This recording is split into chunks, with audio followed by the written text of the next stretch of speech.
see it along the side of the road or blowing in the wind, but where you should see it is in the trash can. Litter can be a big problem if it's not taken care of. So Melissa Bell is out at Help the Hooch finding out how Fort Benning deals with the issue when it's flowing downstream. Melissa? Thanks, Nate. You know, Fort Benning has a lot of outdoor recreation areas, whether it be Russ Pond, Kings Pond, or even various spots along the Chattahoochee River.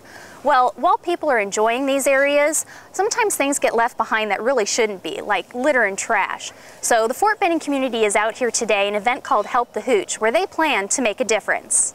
Help the Hooch is actually a statewide event that's put on throughout the month of October, and Fort Benning takes cue off of the rest of the state and puts on Help the Hooch on post to clean up our own waterways and rivers and lakes to make sure that we have clean outdoor recreation places for soldiers and families and whoever visits Fort Benning.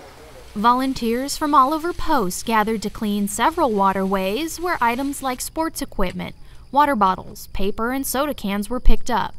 Even items you wouldn't expect to find, like car batteries, sofas, and paint cans.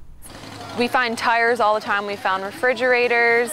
We find Halloween costumes, crazy things that you wouldn't really think that people would leave around. Flip-flops. We find so many flip-flops, and we don't necessarily find pairs. We just find one flip-flop. But not all of this trash comes from Fort Benning, and not all of it stays here. A lot of our trash comes from up north, down the Chattahoochee River. So that means from Atlanta, that means from Columbus, but whenever it rains and whenever they let the dams loose in Columbus, that trash just keeps going, and I've heard that it goes as far as 50 miles down the river. Which is why Fort Benning is out in force, to keep this trash off post and out of the Chattahoochee.